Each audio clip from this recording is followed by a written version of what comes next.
Feel free to keep grabbing pizza. Do you want any pizza? And has everyone signed in? Okay. And we'll get to the ballot process, which always confuses me in a little bit. But Chris and Heather, did we check the mailboxes? I have Okay. twice. Yep, Okay. they're here. So establishing a quorum, we have at least 3 people, 4 members present. The 4 of us. Yeah, but we a quorum. Oh, right. Yeah. So the first item, and I guess just to let folks know, this meeting, I always have to like remind myself because this meeting is different than all the other meetings, so it can get a little like kind of confusing. But this one is really just about the budget, and we're going to review and hopefully approve the minutes, the annual minutes from last year in a second. But it's really just about that. It's not a standard meeting where we kind of go through all of the like property management updates and there's not an owner's forum at the end. So I would just encourage you, if you have things that you want to bring up with the board, continue to email Arrowhead, and you can always come to future meetings, and that's a great opportunity. So yeah, so the next item is reviewing and acceptance of the December 5th, 2024 annual meeting minutes. Do I have a motion to approve? Motion to approve.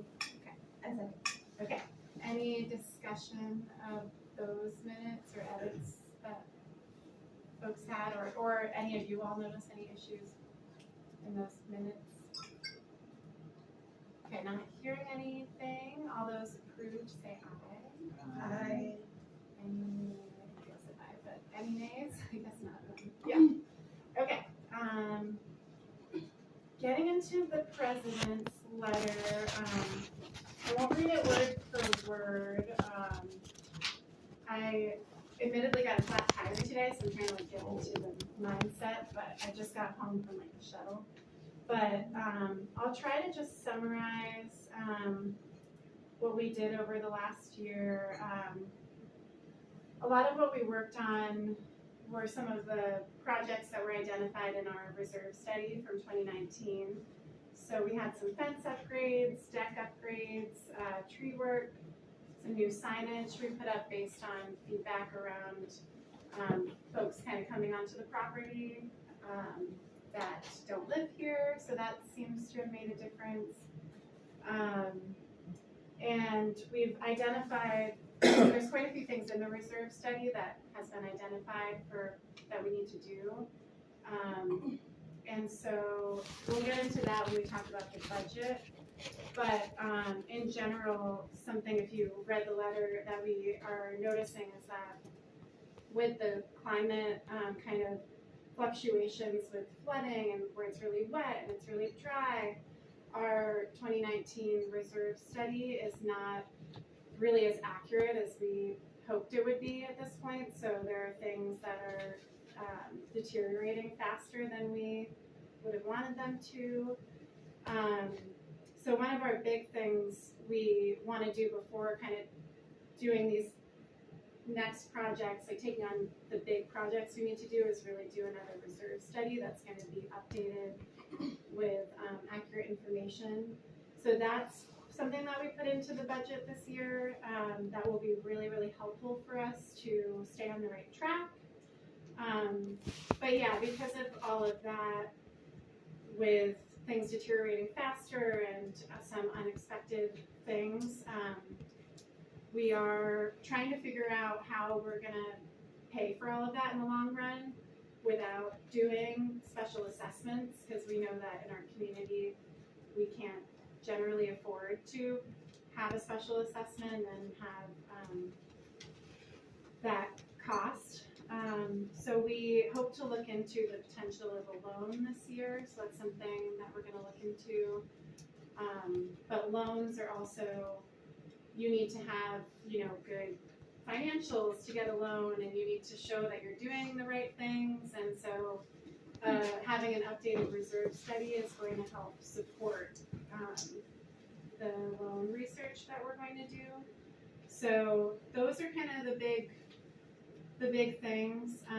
We've removed a couple things that we continue to remove things that we think aren't really getting used or aren't necessary.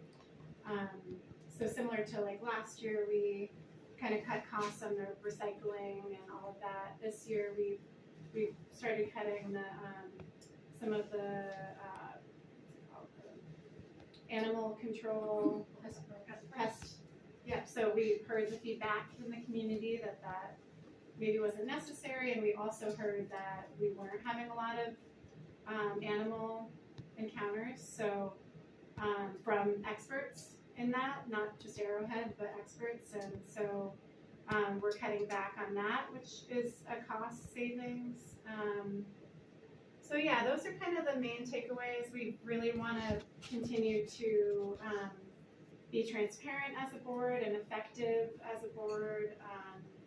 We really believe in like practicing what we preach, so we're really trying to be, walking the talk and kind of ensuring that we're all doing that. So that's something we're continuing to work on, and we are, I think there's a long time where we weren't really enforcing kind of the rules and regulations, and or we would, but maybe not as consistently as we would have liked. So we've been really intentional about that to try to really follow the rules and enforce them, and use our powers as a board to do that. And those are rules that we all as a community agreed to when we, purchased our condos and live in a shared community. So yeah, and I guess the last thing I would say is we also have been doing regular board walkarounds. So we try to do those. We've done 2 so far. We're trying to do them quarterly at least. So that allows us to kind of keep an eye on, how things are going, and if folks are following the rules that we've all agreed to. And Arrowhead is not able to be on the property every day naturally, so that's something that the board is trying to do for our community. And just like a gentle reminder that we're volunteers and we're doing the best that we can, and we appreciate everyone giving us feedback and communicating with us, and being patient with us at the same time to try to tackle issues.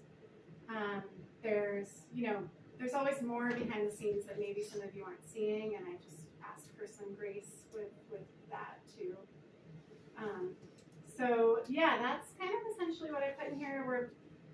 We're at a difficult time in our community, but like I know that we all are we all care and want to see our community grow and be in a good place. So I'm really glad that you all came tonight.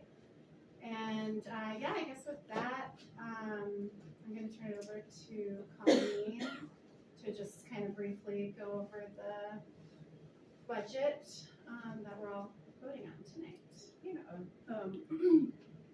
Thank you, Brittany. So Brittany kind of filled in, especially about the reserve study, which is something that is really beneficial to the entire community and to us for planning, and then also for creating budgets in the future as well, to get a real understanding of where we stand with what's going on the property. We had discussed it last year, and we did put it off a little bit. So I'm glad that we are going to get it done. We'd like to get it done this year.